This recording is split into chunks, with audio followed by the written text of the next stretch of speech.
بسم اللہ الرحمن الرحیم۔ امید ہے کہ تمام میرے سوشل میڈیا کے دوست احباب خیریت سے ہوں گے۔ آج انتہائی اہم بات جو ہے وہ آپ کو بتانی ہے کہ نون لیگ نے اس وقت ارادہ کر لیا ہے کہ جو پنجاب ہے اس میں بلدیاتی الیکشن جو ہے وہ فی الفور کروائے جائیں، تو اس کے لیے انہوں نے اگست کا جو مہینہ ہے وہ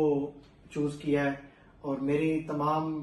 کارکنان سے، تمام ذمہ داران سے گزارش ہے کہ ہمیں اگر جنرل الیکشن میں اپنا حصہ نہیں ملا، سیٹیں نہیں ملی، تو ہمیں اس میں محنت کر کے اپنے روٹ لیول پہ، گراؤنڈ لیول پہ محنت کر کے بلدیاتی الیکشن کی تیاری کر کے اپنی سیٹیں نکالنی چاہیے۔ اگر تحریک لبیک پاکستان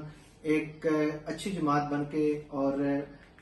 سامنے ابھرنا چاہتی ہے تو یہ ایک بہت اچھا موقع ہے ان کے پاس کہ یہ فی الفور اپنے بلدیاتی الیکشن کی تیاری کریں، اپنے امیدوار کھڑے کریں اور اس میں کامیابی حاصل کر کے عوام کو زیادہ سے زیادہ جو ہے وہ فیسیلیٹیٹ کر سکیں، عوام کے مسائل جو ہے وہ حل کر سکیں۔